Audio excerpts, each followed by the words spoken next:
தி Garuda media தளத்திற்கு வரவேற்கிறேன். வாழ்த்துக்களுடன் ராமச்சந்திரன் பேசுகிறேன். இந்த பதிவில் நாம பார்க்க இருப்பது தை அமாவாசை 2025 எப்பொழுது? மாதந்தோறும் அமாவாசை வந்தாலும் மிக முக்கியமான அமாவாசைகளில் ஒன்று தை மாதம் வரக்கூடிய தை அமாவாசை. அமாவாசை என்பது முன்னோர்களை வழிபடுவதற்கான ஒரு சிறப்பான நாள். தமிழ் மாதங்களில் 10வது மாதமாக வரும் தை மாதத்தில் வரக்கூடிய அமாவாசை மிக மிக முக்கியமான அமாவாசை. முன்னோர்களின் ஆசிகளை பெறுவதற்கு மிகவும் ஏற்ற அமாவாசை இந்த தை அமாவாசை. மாதந்தோறும் அமாவாசை திதி வந்தாலும் தை அமாவாசை, ஆடி அமாவாசை, புரட்டாசி மாதத்தில் வரக்கூடிய அமாவாசை மிக மிக முக்கியத்துவம் வாய்ந்தது. மற்ற மாதங்களில் வரும் அமாவாசை திதியில் விரதமிருந்து முன்னோர்களுக்கு தர்ப்பணம் கொடுக்க தவறி இருந்தாலும் இந்த 3 அமாவாசைகளில் கண்டிப்பாக முன்னோர் வழிபாடு செய்ய வேண்டும் என்று சொல்லப்படுகின்றது. தை மாத அமாவாசை என்பது தை மாதம் துவங்கி ஆனி மாதம் வரையிலான உத்தராயண காலத்தில் வரக்கூடிய முதல் அமாவாசை. பித்ருதோஷம், பித்ருசாபம் நீங்க வேண்டுமெனில்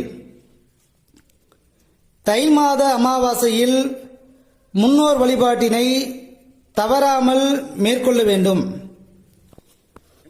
தை மாத அமாவாசை திதியில் முன்னோர்களுக்கு தர்ப்பணம் நீர்நிலைகளுக்கு அருகில் உள்ள புனித ஸ்தலங்களில் செய்வது மிகவும் சிறப்பானது. இந்த ஆண்டு தை மாத அமாவாசை திதியானது தை மாதம் 15ஆம் நாள் செவ்வாய்க்கிழமை இரவு மணி 7:29க்கு துவங்கி மறுநாள் தை மாதம் 16ஆம் நாள் புதன்கிழமை மாலை மணி 6:40க்கு நிறைவடைகின்றது.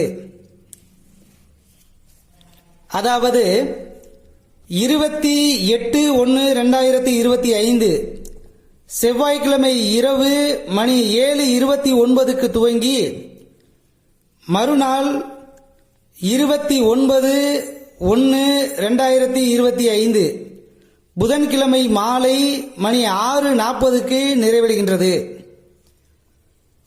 முன்னோர்களுக்கு தர்ப்பணம் பகல் பொழுதில் செய்வது நல்லது. புதன்கிழமை காலை மணி 7:30 முதல் 9 மணி வரை யமகண்டமும், பகல் மணி 12 முதல் 1:30 வரை ராகு காலமும் வருகின்றது.